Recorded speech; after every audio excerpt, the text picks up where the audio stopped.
Sir, ano na? Jacket time.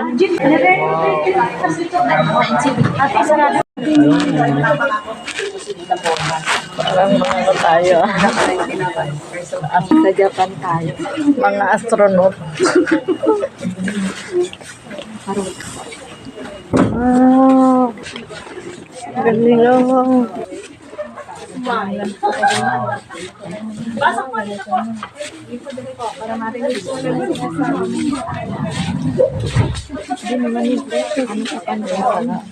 Ito, yan ang free of charge kasi ito kaya free. Pero kailangan nyo tumanggap ng SMPA.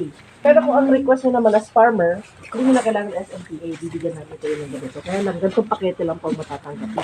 So, depende po sa yung pinakamaliliit na palay. Pwede siyang maglaman ng 500 to 800 number ng seeds pag maliliit. Pag medyo medium size, pwedeng 200 to 400. Pwede na po panimula. Ito mga traditional varieties po ang karamihan pa dito. Halimbawa, may mga nawala na kayo sa bukid nyo. Kasi kanina narinig ko sila Intan, C4, mga wala na raw yun, mga ba yung masasarap. C1, buluhan. So yun, yung mga ganun.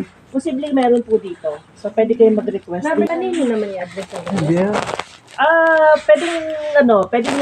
Meron kasi kaming online kung kaya nyo naman na parang, syempre alam ko naman, sanay na tayo sa mga Lazada, Shopee, so para lang kayo nag-add to cart nan.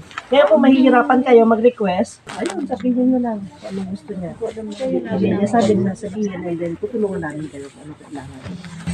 So, ito po ang pamalitaan nyo na ito yung nasa Pilipinas ang pinakamalaking rice collection. Apo. Pwede. Pinakamalaking collection ng rice. Ibang malita nga eh. Kaya pwedeng i-post.